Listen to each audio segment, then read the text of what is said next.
engines. This is the Women's Motorsports Network. From dirt track nights to the bright race lights, from the garage to victory lane. Women are rising, chasing the dream, with horsepower running through their veins. Women's Motorsports Network. Hear those engines roar. Stories of courage, speed, and heart, like you've never heard before. Fuel her future, fuel her dreams. Every lap we celebrate. Women's Motorsports Network. Let's hit the track. Let's hit the track. Women's Motorsports Network. Connecting and celebrating women in motorsports. One story at a time. Are you racing through life with no time to waste? Then you need Save the Girls, the pit crew your phone's been waiting for. These stylish touchscreen purses let you text, call, and snap pictures without ever taking your phone out. Whether you're at the track, in the stands, or running errands like it's race day, this purse keeps you in control. No more dropped phones or frantic digging under the seat.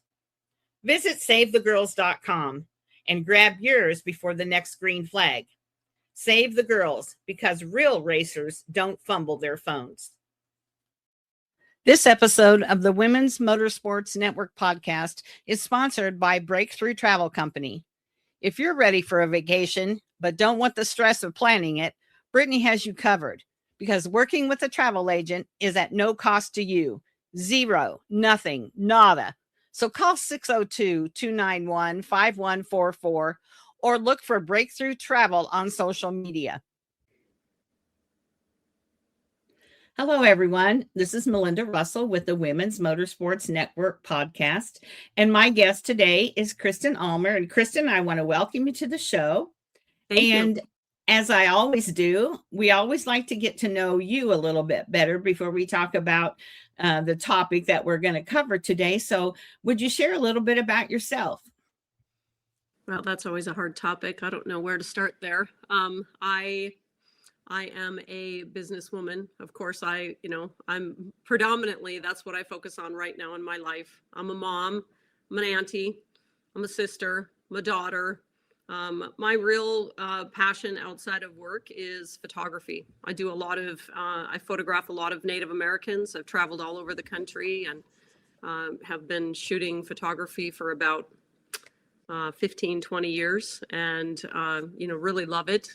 And I've got a lot of experience. I've traveled, seen so much of the country, most of the national parks. I think there's just a handful of them that I haven't been to. So really passionate about the outdoors, love the country, love America, love to connect with nature. That's what's, I guess, most important to me. So when you do your photography, is it more for just your own enjoyment, or do you have, like, when you take pictures of, let's say, Native Americans, are you going to make a book of the photography? Do you share it somewhere? Because that's interesting. That's a lot of time over the years that you've taken a lot of pictures. I don't do it professionally. I don't do it I've had people that hire me to do it, and I've, received a lot of compliments on my work, but really what my heart is to help people see the world the way that I see it. I see sometimes, when I look at something, I see it differently than other people do. And people will say that to me, how we were standing in the same spot. How did you get that photograph? And I don't know, the Lord's just given me ability to see people and things in a way that I think sometimes we miss. So that's really my goal. And I post it predominantly just on my personal Facebook page. I have an Instagram account that I don't even think I've posted anything there for a year, but I have thousands and thousands of images, and many of them are definitely gallery worthy images, not because I took them, I just pushed a button, but because, I've really been able to be in places that are incredible. So, yeah, well, I'm going to have to check those out. That's very cool. So, Kristen, you are, we're going to talk today about the Ride Safe Foundation. So why don't you give me some history as to how that all got started And I know you just came off the road of doing a lot of events. What kind of events are those? Just tell me what your life looks like with the Ride Safe Foundation. Well, the Ride Safe Foundation was really, it was birthed out of a family tragedy. In 2013, my 11-year-old nephew was fatally injured in an ATV accident in Wisconsin.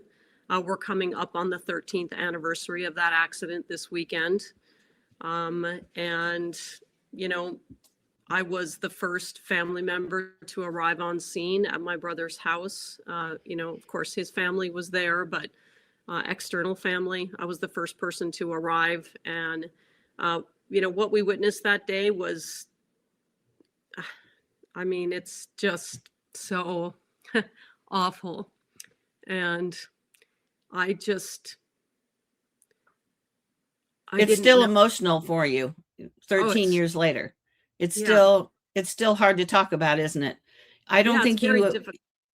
Yeah. I don't think you'll ever get past that, really, because he obviously meant a lot to you, and for this to happen, and now we're looking at the anniversary. It's very emotional, and that's why we're talking about this today.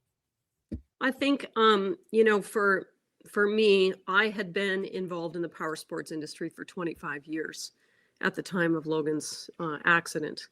And I had been a consultant in the motorsports and power sports industry, building professional race teams. And I had been in, you know, I tell people virtually every form of motorsports and power sports you can imagine. I worked on the event side of things. I've worked, you know, with race teams. I've worked with corporations, both, you know, OEMs and aftermarket companies, and, you know, sanctioning bodies and media and all sides of things. And I had many great relationships and had experienced, you know, the thrill of that lifestyle and working with the world's top athletes and best programs. And so to have something so unbearably tragic happen to our family that really was power sports related came as such a shock, because I didn't know. It just never occurred to me that kids were getting hurt on power sports equipment. I mean, you know, of course, we've all, when you're in the industry, you lose, you know, your own friends and, you know, family members sometimes, but, you know, it just never occurred to me that it was children. And then, you know, when it happened, you know, we had to ask ourselves, you know, what exactly happened. And if we couldn't identify what happened, we were then going to be unable to prevent it from happening again. And so that led me on a long journey of trying to figure out exactly, you know, how frequent these, you know, incidents were, what were the common patterns. And so that's what I did. I spent the last 13 years of my life, you know, digging hard into the research and working with, I mean, every state agency, law enforcement agencies, trauma specialists, you know, national medical organizations, federal agencies, the industry, the OEMs, the aftermarket companies, the families who've lost, you know, children, and just really trying to get a handle on what is happening. And once we, you know, were able to establish, well, number one, how many children are being fatally injured on ATVs and UTVs, you can't not do something. And, you know, the moment that I found out that Logan did not survive, I vowed to the Lord that we were not losing him for no reason. And that's how it really started. I didn't know what that meant. And it took me 4.5 years to, you know, really have a major epiphany of what I could do. And I had many people that wanted to support me right away because people care about the issue, but none of us had any direction. And once we started to, you know, to determine that, I guess what really happened is I just, you know, decided one day that this message was something that children needed to hear, and that they weren't going to take it from, you know, me. Like, who am I? They're not going to take the message from me. And so we really enlisted the effort of, you know, professional athletes to lead and bring them directly to kids at school, because we needed access to children, and that's what we started doing. So, you know, the Ride Safe Foundation will, you know,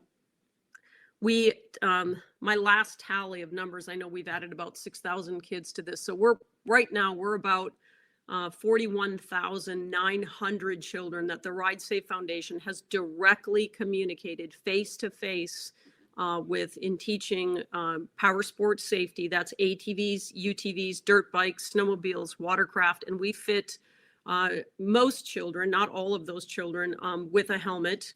And we work in partnership with all kinds of organizations that come and support what we do. But we're just about over 41,900 children right now in the last 3.5 years.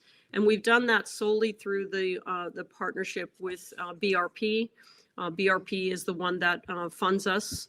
And so through their generous, contribution to our organization, that's equipped us to go out and to do this. So in the United States, we have lost over 4,000 children, 15 and younger, to ATV and UTV related incidents. We focus predominantly on children 15 and younger because children 16 and older are grouped into the adult category for the national numbers.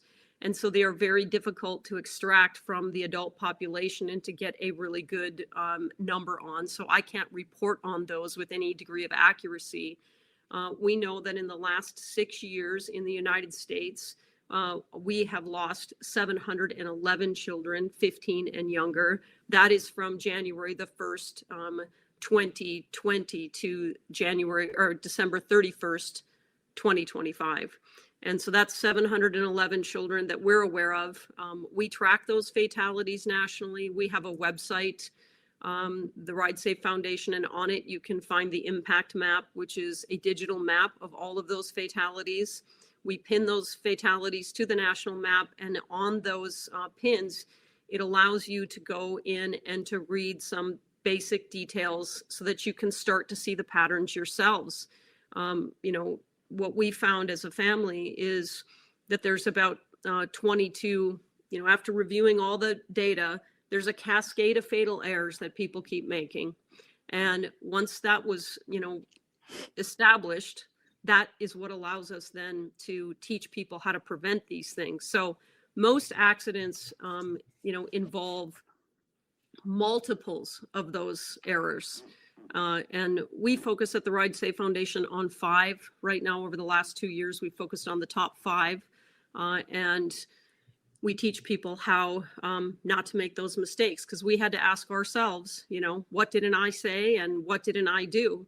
And that's really what we're all about. We're about equipping people to with that information so that they can make decisions in their own families to prevent these kinds of tragedies. They're entirely preventable, but not if you don't know and you don't want to learn it the way that we did.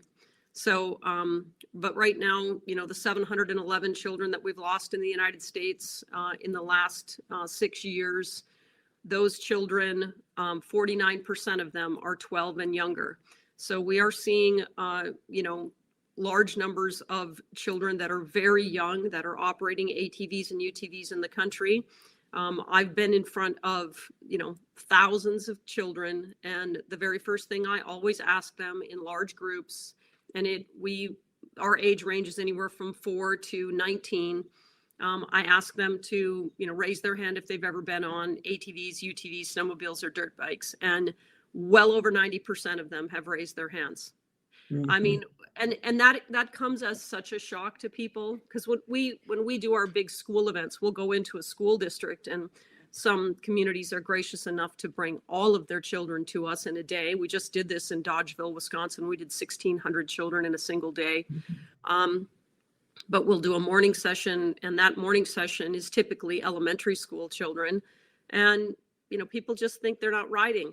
And it's absolutely unequivocally not the truth. They are riding. They're either riding because they're operating them themselves, which a large number of them are, but many of them are riding as passengers in vehicles, and they do not have helmets. The vast majority of them do not have helmets. Some do, but it's far less than the majority that have helmets. And they have no idea what they're doing. I mean, unless they're involved in a power sports family, then they have access to the equipment. They're riding it without any training. They have no ability to make a calculated risk decision. And they're just relying entirely on dumb luck alone, on machines that, can weigh up to, 2,500 pounds. Some of them even more than that now, in the side-by-sides. So the machines, weigh a lot, which is actually the leading cause of injury and fatality. Is 97% of all the children in the country have died on adult-sized equipment. And so, people are allowing their children to get on equipment that, is just, it's the weight. 97% of them. People think helmets are the leading factor, and I'm not saying that isn't right up there.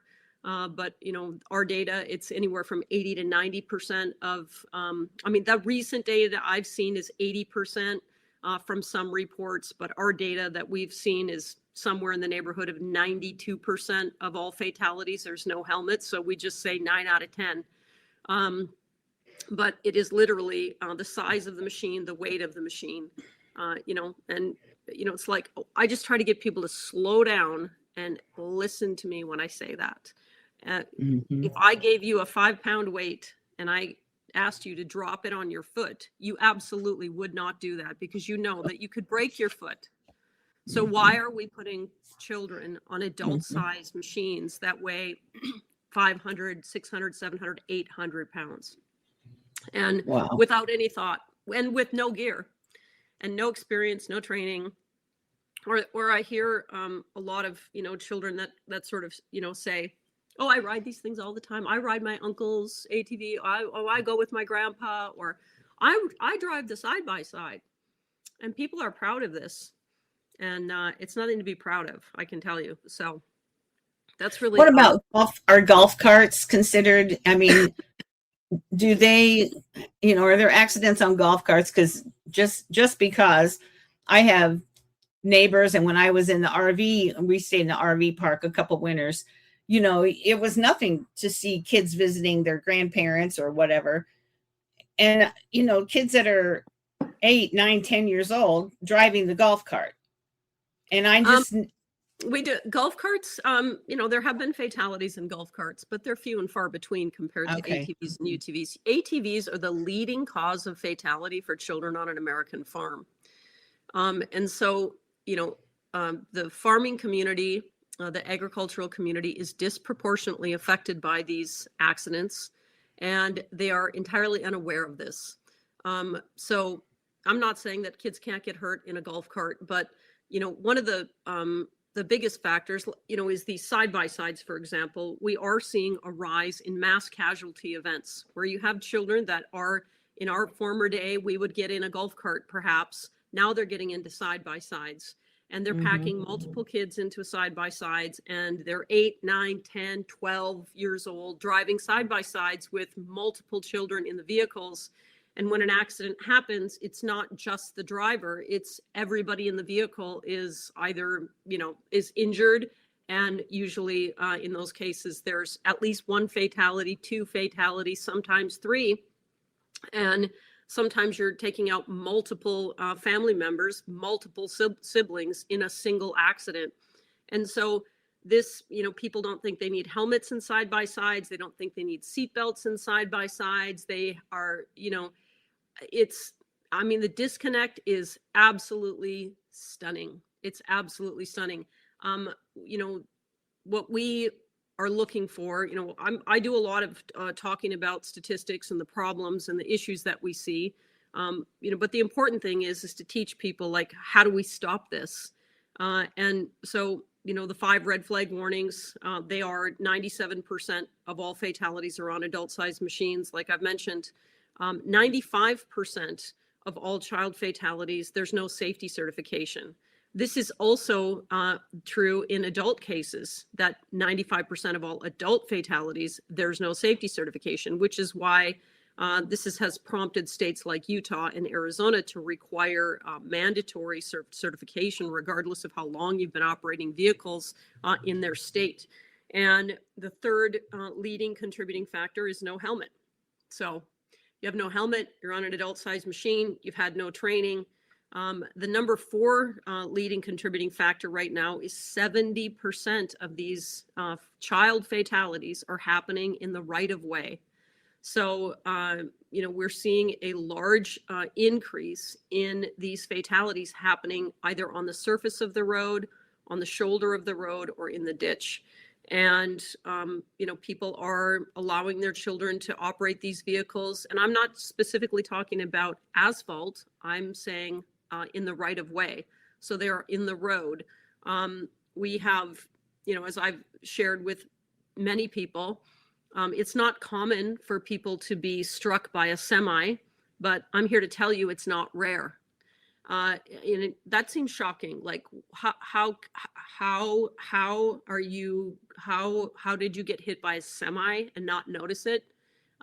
Believe me, it happens, and it can happen with the fatalities in a situation like that. It's a catastrophic event, and so I think it's important, for us at the Ride Safe Foundation, our objective is to help people make safer decisions. These machines are great. They're wonderful. There's a lot that we can be thankful for from the OEMs and from the power sports industry, which has helped to, produce machines that are, as technical as they are today. They allow us to do great things, but they deserve our respect. And, to be able to get this equipment to where it's at has taken 50 years of people's expertise and riding in different environments and changing things and modifying things and creating more safety features and better gear and understanding all these different elements. And people just get on them like they think like all of a sudden just because they bought one, that's all the information they need to know is to turn the key and be able to hit the throttle. Well, that's fine. I mean, you can choose to do that. But if you're going to choose to do that, then expect to, pay the consequences in a way that is so inconceivable that not only emotionally but financially, that it's just unbearable. So my heart really is to redirect people's attention back to the power sports industry, because the power sports industry are the experts on the equipment. The athletes are the best people to receive your instruction from. The racing environment is where people ought to learn.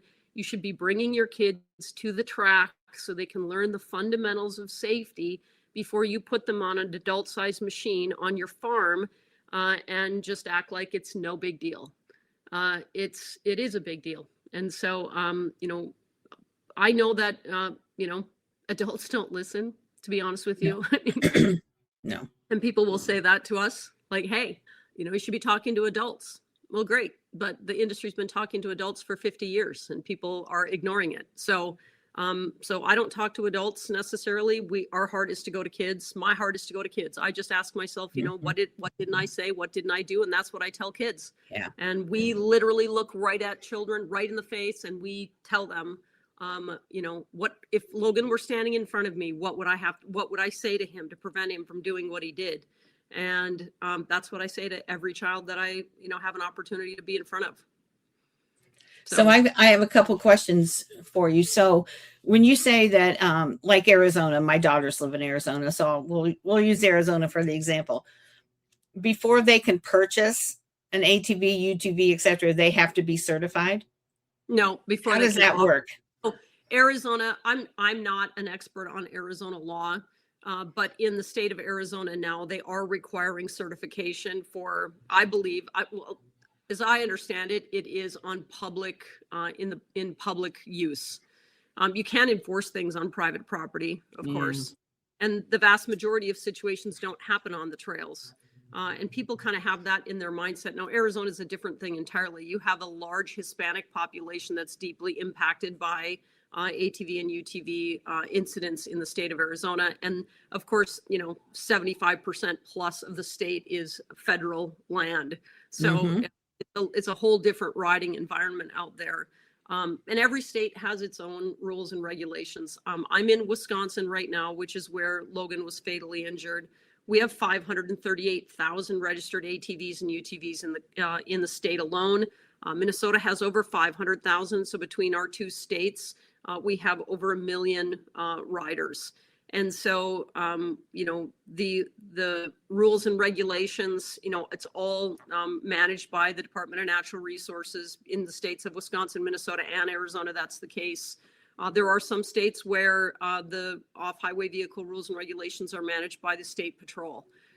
So every state is a different situation. But I do know that, in terms of certification, the issue is people just flat out don't have any training, whether it's online or otherwise. Yeah. And again, you can't make a calculated risk decision unless you know what the risk is. And if you are like engaging in the activity and then you make the mistake, it's too late to then later on go and, fix that. So, again, for me, it's more like, as opposed to relying on dumb luck, you're better off seeking experts. I had a really interesting conversation with a guy here 2 weeks ago. Was at an event, and he walked up to me and he said, he goes, "It's great what you're doing and all, but," he goes, "I got to tell you," he goes, "parents are just going to buy adult size equipment for their kids anyway, right? Hey, if you got a 12-year-old, they're going to buy an adult size machine." And I'm like, "Yeah, I know that, because actually, the average age of an ATV rider is 12. Okay. So we know that, but, so yeah, I get it." And he's like, "So, you're not really going to convince them because it's the money." And I said, "Really?" I'm like, "Yeah, I get that, because that's the situation we're in." I said, "But let me ask you this." I said, when your 12-year-old wanted to go to hunter safety, did you hand him an AK-47 and said, "Hey, go have fun"? No, you didn't. Okay. Mm-hmm. Even though you might think he might eventually, develop into automatic weapons or whatever, right? Are you joking? Why is it that we have this disconnect with power sports when, you say that related to anything? People are like, "Oh, I get it." You wouldn't put your 8-year-old on a dual sport bike and send him down the highway. You wouldn't put them in your Ford pickup truck and say, "Hey, hey, run down to the grocery store. I ran out of some coffee." You wouldn't do that. And not because it's not illegal. You just wouldn't do it. But what is this disconnect where all of a sudden people are looking at this equipment as though it's fun? There's nothing fun about an injury. And I will say that, according to the American Academy of Pediatrics, there's between 40,000 and 55,000 children that are going to the emergency room every single year that are 15 and younger because of ATVs and UTVs. Now, a lot of the agencies that we work with, and including hospitals, hospital administrators, law enforcement officials, emergency first responders, have told me they think those numbers are 2 to 3 times too low. They think that there's far more than that going to the emergency room because of ATVs and UTVs. Now, so for a second, if people slow down for a minute and don't just go, "Oh, 40,000 kids going to the emergency room." If you have a child and you've ever seen your child slam their finger in a door and what they go through, it's pretty painful. So, seriously, they're going to the emergency room because they're hurt. And so the question is what burden of responsibility are we putting on kids that they're not equipped to manage? And then now they're enduring tremendous pain and suffering as a result of it. So, I mean, we've got a lot of partners. The conversation has really grown. And, I'm thankful for opportunities like this to wake people up. This is not a joke. Kids are getting hurt and they're dying. And the reason for it is because people are thinking "Yeah, I'm not going to talk. I don't want to talk about it. I don't want to talk about it. I don't want to say, you can't run around and tell people are dying. I hear that all the time too. It's "Oh, really? Well, guess what? They are. So, so let's talk about it so that it doesn't happen." I mean, and I think, it's important to point out too, a lot of people will say, "Well, we need to ban ATVs. We need to ban it." and then I'm like, that's okay, not the answer. No, because the thing of it is that position that people take that we should ban these things is exactly the counterintuitive thing that causes the problem. You don't need to ban them. What you need to do is you need to get children involved at a very young age, teach them, hey, this is a ATV. See that big one over there? You don't belong on it. Like, there's little ones, and let me show you how to operate it on a little one. And then teach them how to operate a little one and make sure that they understand there's gear, there's rules, there's the way that you operate, there's things you do and that you don't do. And then little by little by little, the more experience they have, they're going to gradually grow into machines that they're able to handle as adults. That seems reasonable. That seems reasonable. I'm a little frustrated with the schools, to be frankly honest with you, because like schools are really good at making sure kids have helmets for, you know, baseball, for football, and all the gear, and all the, you know, get all the rally clubs together, and everybody's raising money in the booster clubs and all. Oh, yay, good for you. What about all the kids that are going to your schools that are riding equipment with no helmet, and nobody's talking about that? Well, and nobody thinks it's going to happen to them.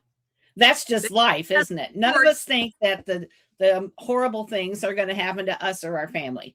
And there's no guarantees. You know, my husband rides a motorcycle. Yeah, I'm not worried about him. I'm worried about all the people texting while they're driving and somebody's going to hit him. So, you know, could it happen to my husband when he's driving? Absolutely. Is he going to stop riding? No. Does he wear Yes. And Michigan is a no helmet. You don't have to wear a helmet. But we always have worn a helmet. He doesn't go anywhere that he doesn't put his helmet on. See, and I mean, you're hitting on a really good point. And what the issue is first of all, your husband is an adult and he's allowed to make calculated risk decisions. That's his choice. It's America. Do whatever you want. Okay, go ahead. Yep. And so if he wants to live, you know, like, and take high risk without talent or experience, that's probably not a good idea. But because he's got experience, he goes, yeah, this is probably too big of a gamble and I don't want to do that.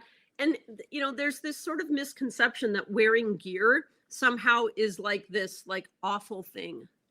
When you talk to athletes and professionals, they love their gear. They actually think like their gear makes them cool. They love their helmets. They love to be able to communicate inside of their helmets with their, you know, Bluetooth headsets that they have. Yeah. They can have music in their helmets. They like the look of their gear. People appreciate that. They respect them for, you know, being somebody that is part of the club. It's like how you identify yourself as being part of the club. And so, you know, this cavalier attitude of, you know, people that have vehicles for utilitarian purposes, they, this is really where the vast majority of these injuries are happening. It's people, you know, and I hate to tell you this, but the vast majority of these child fatalities are happening on a grandparent's farm or in the care of a grandparent. It's people, you know, literally 1/3 of all the nation's fatalities on ATVs and UTVs are 50 and over. Vast majority of those are males. So, you know, why is that happening? Well, because they're the ones who can afford them. They're the ones that have the equipment. They're the ones who have the land that, you know, you might be operating these machines on. And they're also the ones like me, you know, I'm over 50, that grew up riding machines that were far less in weight. They didn't go as fast. And, you know, like you know, the machines we were on, if it rolled over on us, it wasn't going to crush us. Like, it didn't weigh 200 pounds. And so, you know, this is one of the things that people, I think, aren't factoring in. I think the motorsports and power sports community is frustrated, just like I am, because they know how to operate them. Where the disconnect is that, you know, the 65% of all people who own ATVs and UTVs own them for utilitarian purposes. They buy them because they're using them to haul firewood or plow snow or, you know, or, you know, go trail riding because they're, you know, bird hunting or whatever. They're not considered power sports enthusiasts. And because they don't consider themselves a power sport enthusiast, they disqualify themselves as needing power sport information. Yeah. And I think, you know, my hope is that communities start recognizing that these machines are now everywhere. They're very prolific. It's a matter of time, whether you think your kids are riding or not, that they're going to encounter this equipment. They're at some point, the child is going to either choose to get on a machine themselves or be invited to get on a machine. Mm-hmm. It doesn't matter whether you live in the city or it doesn't matter. Right. That is something that is a high probability. And if you live in an agricultural environment, just know, like we didn't understand, all the things that we warned Logan about. I'm his auntie. He's, I've got 2 sisters, and Logan had 3 aunts at the time that he was fatally injured. He's got uncles, he has cousins, he has grandparents, he's got a whole community. Everybody loves Logan. He's super lively, bright, happy, super smart, high energy, talented, all those things. And but all of us, like, hey Logan, don't play in the road. Hey Logan, don't play with the strange dog. I mean, he even had a deer attack him once in the front yard, and so we had to warn him about staying away from does when they had fawns. And there's just all these little things that you're trying to do to keep the child safe. Nobody thought about. I mean, I'm not saying it never occurred to us or that nobody ever had a conversation with Logan about an ATV, but obviously nobody realized that the thing most likely to kill Logan was an ATV. Mm-hmm. Nobody realized that. No. That's what nobody realizes. They don't realize if you live on a farm and you have an ATV, what's in your head is, oh, I have tractors. Better tell my kids to be careful around a tractor. Great. Yep. There are some years where tractors are more frequently involved in a child fatality than ATVs. But year over year, it's ATVs and now UTVs. So, and not only that, forget the child. Let's say it's the father or the grandfather. Right. If you get hurt or you're fatally injured in an ATV and UTV accident because you're not paying attention or doing what you should do, that's going to affect your children. So to me, it's the children that people are just have completely gone, I don't know. Yeah. I don't know. And the numbers are shocking. The numbers are so shocking. Yeah. I don't say this very often, but I'll say it here. In the United States, based on the latest data that I've seen, children 0 to 19, remember, we only talk about children 15 and younger. Children 0 to 19, there's about 15,000 children every year in the United States that are diagnosed with cancer. Okay, 15,000. Of those, it's my understanding, somewhere in the neighborhood of 1,200 of them or 1,300 of them don't make it. That's awful. It's an awful statistic. It's far more than kids that we're losing to fatalities in ATV and UTV injuries. But I will say this, of the 15,000 kids that are diagnosed every year in the United States with cancer, and you have a fatality rate of 1,300, it's great what you all are doing, raising money for child cancer. But who's raising money to talk to kids about power sports safety when you have 40,000 to 55,000 kids 15 and younger going to the emergency room every year because of it? Yeah. And nobody's doing anything about that. And how many organizations, how many businesses in the power sports industry that are creating fundraisers for kids with cancer? And I'm not saying that's not a great thing to do. Good. It's right. Awesome. But why in the same token are we doing nothing to talk to kids? We're leaving it to a bunch of retirees in yellow safety vests to figure out how they're going to raise money so they can print some brochures and go talk to third graders in their local communities. And that's the extent of our brilliance in creating a national campaign to address this issue. It's very frustrating for me. I mean, I can tell my story 1,000 times, and I have told it perhaps 1,000 times or more. And the thing is we're just one family, Yeah. There's 4,000 families in the United States that, since the early 80s that have lost their kids to ATV and UTV related incidents. Again, they're highly preventable. How do you prevent it? Training. Where are you going to get training? The industry. We have no facilities. There's no tracks anywhere in the country. There's no trainers that are out there able to consistently train. there aren't, people think that they don't need youth-sized machines, so they're buying adult-sized machines, to my point earlier about the guy, like, yeah, they're not going to buy. Yeah, you're right. You're not. But is that the right thing to do? It's wrong in every other area. Why are we doing it here? Right. School that aren't doing things to try to equip their students that are in power sports. It's a sport, but because it's not a team sport, nobody thinks anything about it. Why are we not doing anything to help these kids that are engaged in independent sports and try to, figure out ways that we can equip them with helmets as well? So many kids we talk to, I'll be like, always wear a helmet. They'll be like, okay. I'm like, do you have a helmet? No. So what are they going to do? They're going to go to their grandparents' house on Memorial Weekend and they're going to be asked to go riding, and they're not going to go, I can't go riding because they don't have a helmet, because they don't have the money to go buy the helmet. It literally has to be the adults. So it's this, it's a vicious cycle. It's a vicious cycle. Those little kids that have never learned how to be safe grow up to be teenagers and in their 20s, 30s, and then adults, and they still don't know. And then they have kids and they still don't know. So it just keeps going on and on and on. Yeah, you bring up something so important. So back to my point about, this idea that, children shouldn't ride. Okay, like I get that. I mean, I can see like, oh yeah, that sounds like a great idea. Except the problem is, if you don't teach children how to ride when they're young, then when they're 16, they're going to get on an adult-sized machine because now they're big enough. And they still don't know how to operate it. Right. So now all you're going to do is you're going to move the injury and fatality numbers from the young kids who you didn't train when they were young, okay, into the 16 and over, right? So yeah, remember, children 15 and younger represent 1 in every 5 ATV or UTV related fatality. That means that there's 5 times that number of kids that are, of people that are being fatally injured in ATVs and UTVs. Those people are 16 and older, so they're not any safer. The point is there's no, there's no national infrastructure to provide access to training, and it's not because people don't want to do it.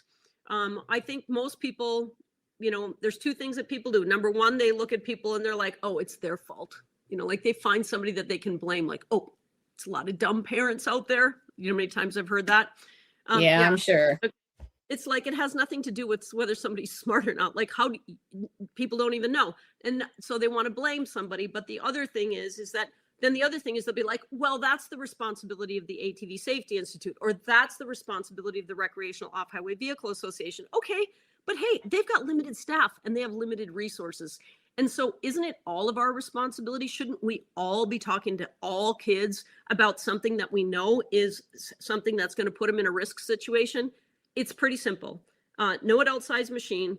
Make sure you got safety certification.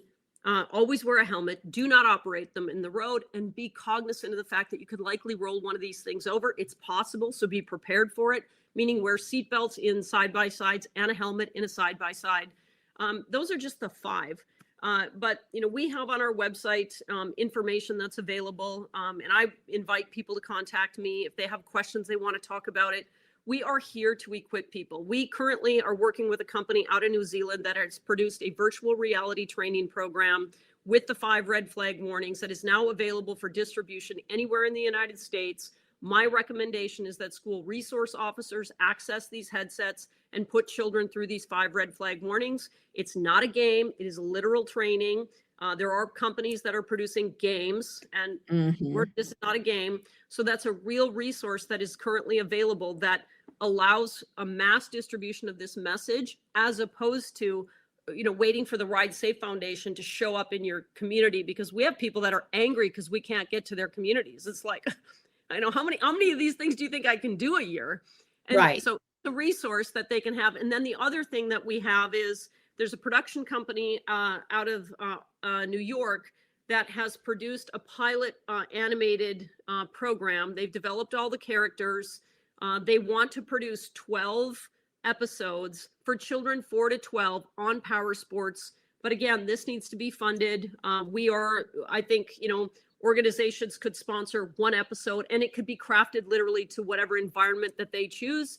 And then now we would have something that would be available, 24 hours a day, 7 days a week, to be able to communicate to children. Those are 2 things that are resources that we're aware of that do not belong to the Ride Safe Foundation. We're just here trying to find things that help people to start the conversation and help them have this difficult conversation with their communities and their children. And so those are two things that exist. Apart from that, you can go to the ATV, Safety Institute's website. You can seek training programs for children. And usually those certification programs, the child has to be 12. That's a problem. I'm not saying there is no programs for kids under 12, but they're very few and far between because a lot of those certified instructors do not have insurance to cover training for kids under 12. And so that's, to me, it's like, how can we in the motorsports community come together and share the knowledge we have, open up our facilities, invite kids to come in and start talking to them as though, that's the answer, the literal answer. It's the experts are the people who ride. And so, invite them to come in, show them how to ride, give them a consistent place to operate, and let them learn just like anything else. And so it reminds me kind of like, I'm involved a lot in racing. And so, a lot of kids start in quarter midgets. And so a lot of quarter midget tracks have try-in rides.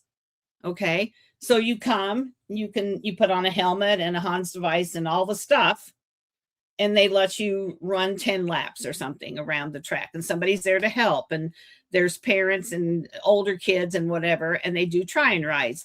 That's how they keep the sport going. Because I love that, Melinda, because that's right there. You've solved the whole problem.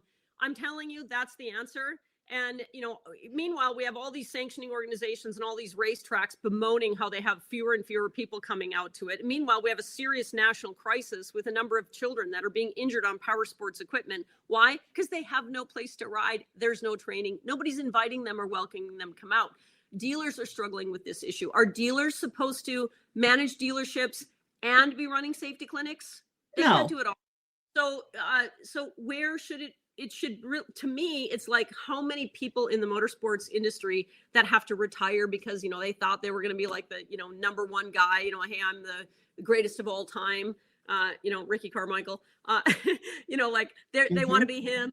And, but Kurt Busch had to quit racing because he had a wreck, and he, there's hundreds of them.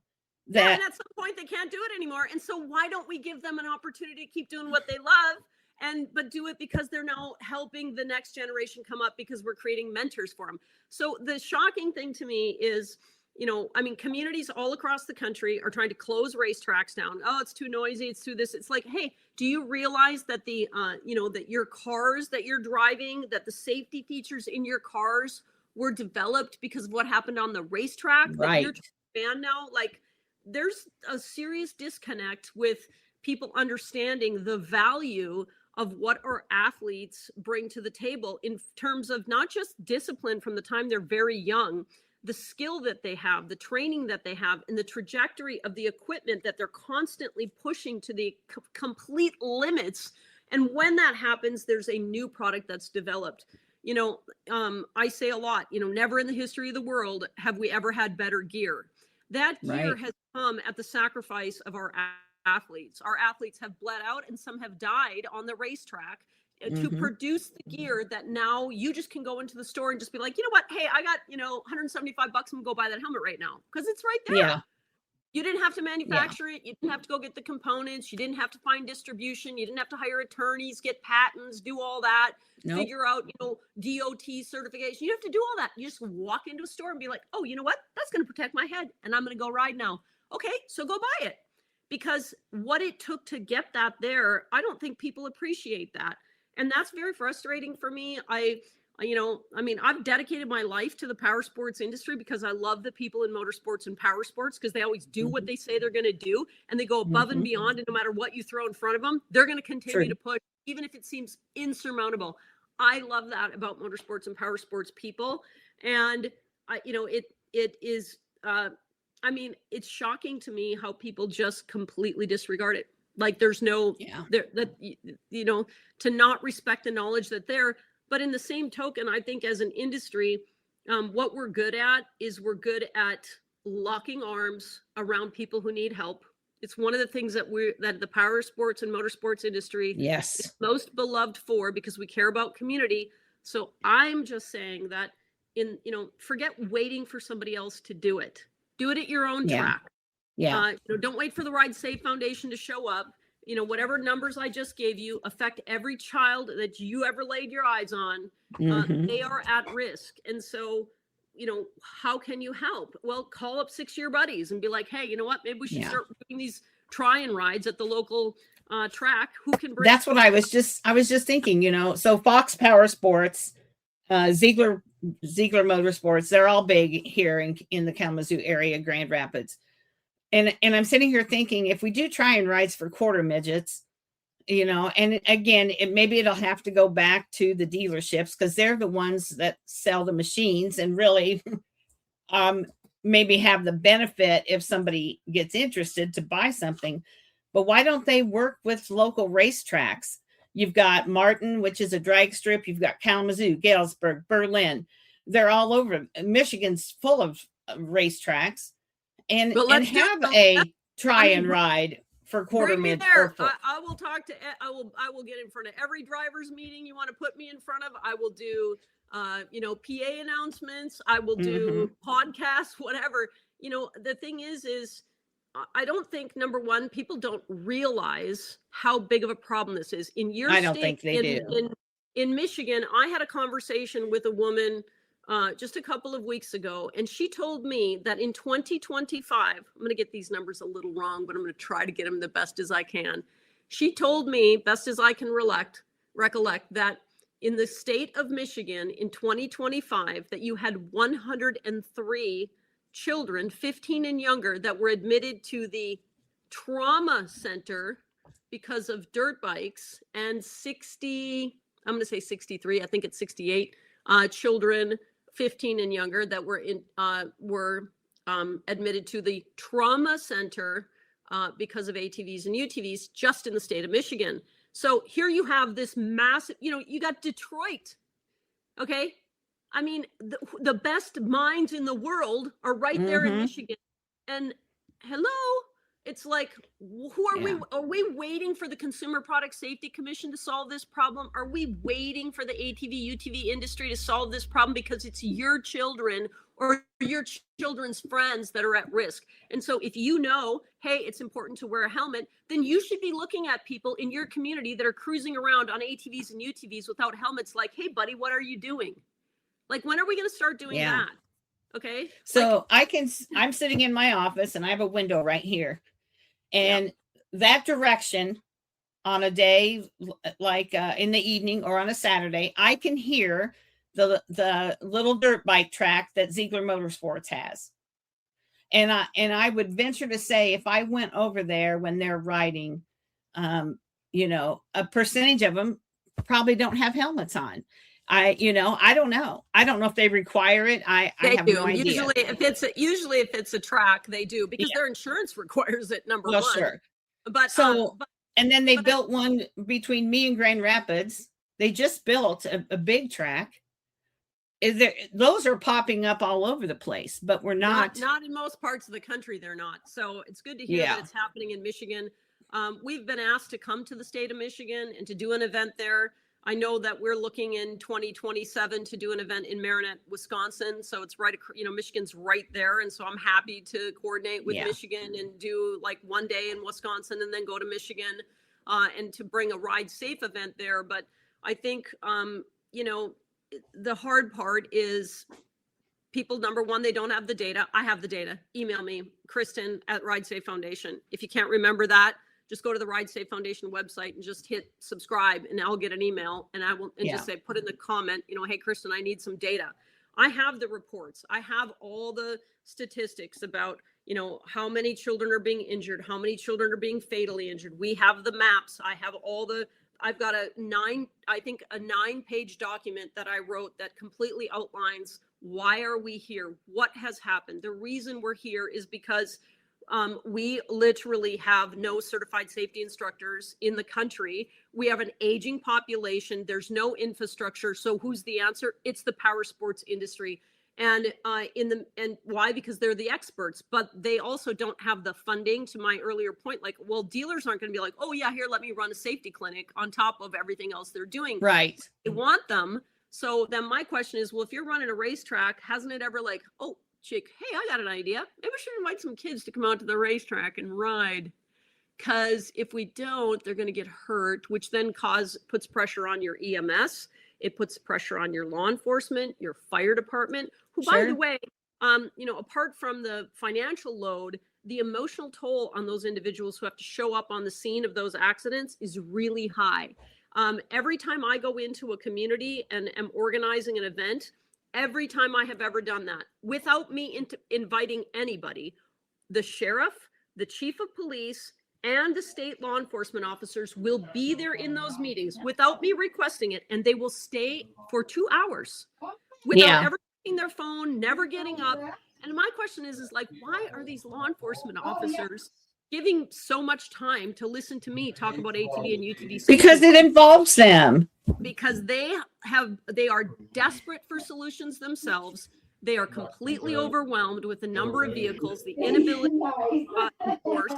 And this is the hard part. It's like, it literally is, they are desperate for the platform. And so when we come in, it allows them to be able to speak about, or they're just running around telling everybody, hey, don't do this, don't do that. And they kind of disregarded, but they're the ones having to deal with the issue. So how can we help? That's my question. Hey, how can we help?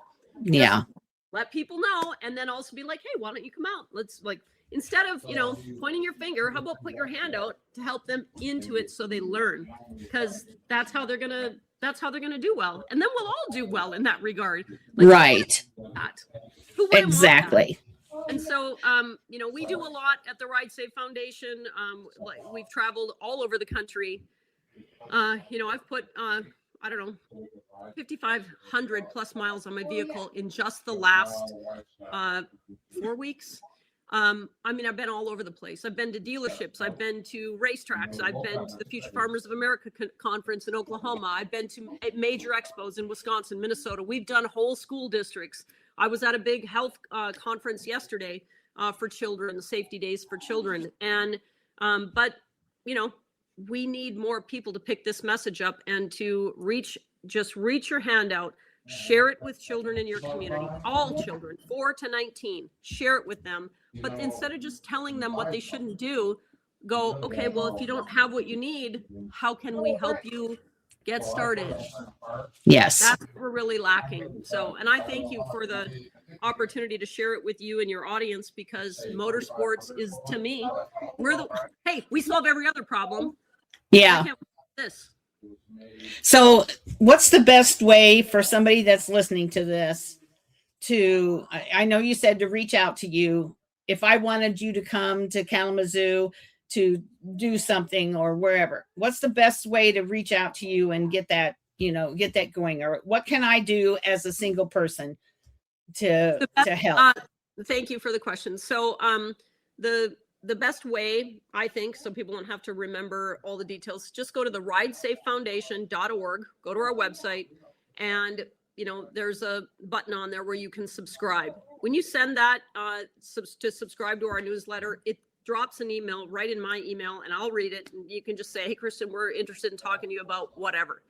Okay. Apart from that, I think follow us on Facebook, because it's not fun to hear about child injuries and fatalities, but when I see trends developing nationally, I post about it, and then it just allows you to go oh shoot, I never even thought about that, and then it allows you to just kind of not have to go run around digging all the information up. It's just going to show up once in a while in your feed, may remind you, oh, okay, yeah, well, we've had mass casualty events, numerous ones outside of Dallas, Fort Worth. Maybe if you live there and you saw that, you'd be like, yeah, I'm probably not going to let my kids be, cruising around in Dallas. Right. You know what I mean? So there's those things. And then, so social media, you can contact us there. And then, I'm happy to discuss it. If you want us to come to an event, then, just at a time, and we'll chat about it and what it takes to do it and how we go about doing it. What I want to do is I want to teach people how to do it themselves. I just want to teach you, here, let me show you how to do it. let me just, we're doing a big one in Kansas in October 7th. We're doing one in just southeast of Kansas City. And then we're doing, we'll do 3,000 kids in Apache Junction, Arizona, November 9th and 10th. Need help us with that.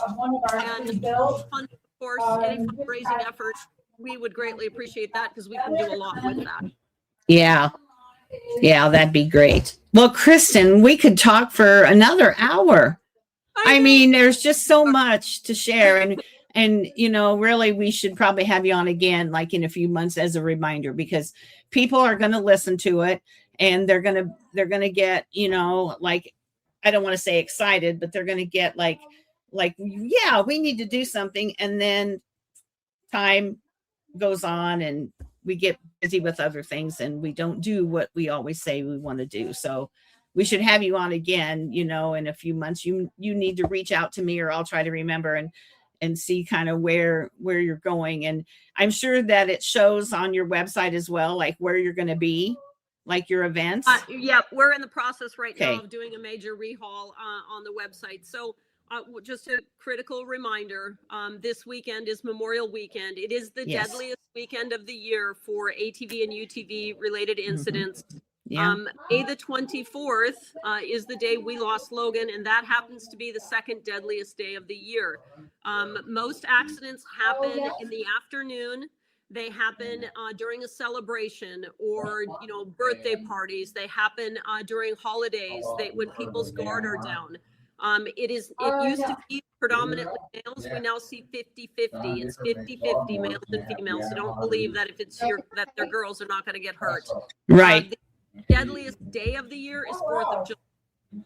So prepare for those. A lot of, you know, make sure you know where the keys to your machines are when you're an adult.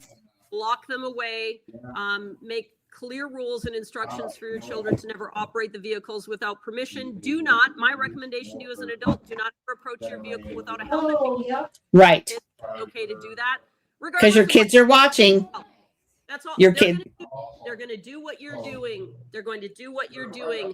And you don't want to be that parent who thought, oh, it's no big deal. I'm just going to the steer barns. I'm not putting my helmet on. And then, you know, someday, you know, when your child has an opportunity to get on the machine and you're not there, they're not going to wear the helmet and they're going to make the mistake. And then if they would have had a helmet on because you wore yours, then you're not going to have to deal with the awful tragedy of what 4,000 families have had to deal with.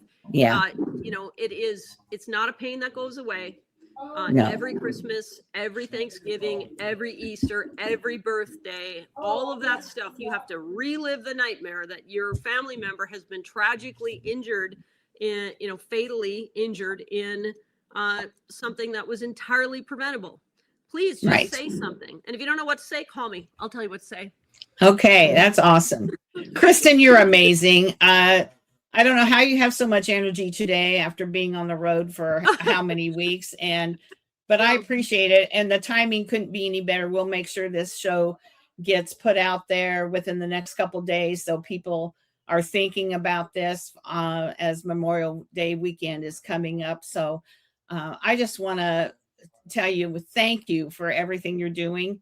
You know, it takes somebody, I think, maybe who's been affected to have the passion to do what you're doing. And so thank you for that, and for your family. And I know it's going to be a hard few days, because when we lose someone, that day is embedded in our mind forever.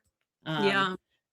Thank you. I just, you know, the last thing I'll say is, you know, just take care of the people that you love. And like, if you don't know, find out. And just say what should be said. Say it before. Don't say it after. Don't wonder, you know, hey, oh, why didn't I? Wish I would have. I want to just remind everybody, you know, I've talked to many mothers and many grandmothers who are so brokenhearted, and they always say, you know, why didn't anybody say something to me? Why didn't anybody say anything? Yeah. So say something. Right. Right. It's preventable. It's preventable. And please, if you're in the states of Wisconsin, Minnesota, Michigan, whatever, do not drink and drive on these things. We had 41 fatalities last year in the state of Wisconsin. 21 of them were alcohol related. So, you know, I mean, come on, you know, like, let's not do that, okay?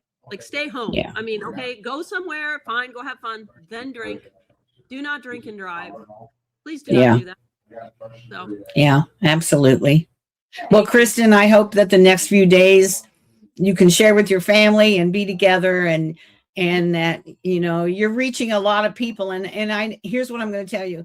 You're reaching people that you're never going to know, because you're talking to a lot of kids, and on those days when you might feel discouraged, or you think, I don't know if I need to keep doing this, I don't know how I'm going to keep going, just remember that you've touched lives that you'll never know.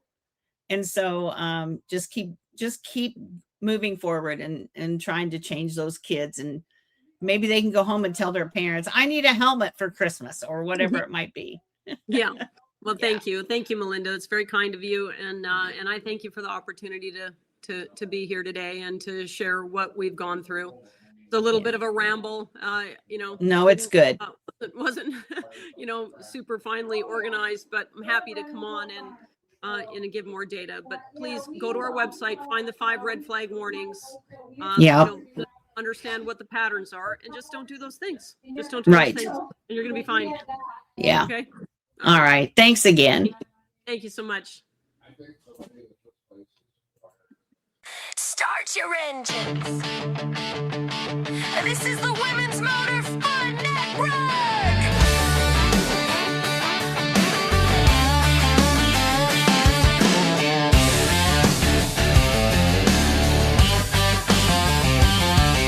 From dirt track nights to the bright race lights, from the garage to victory lane. Women are rising, chasing the dream, with horsepower running through their veins. Women's Motorsports Network, hear those engines roar. Stories of courage, speed, and heart like you've never heard before. Fuel her future, fuel her dreams. Every lap we celebrate. Women's Motorsports Network.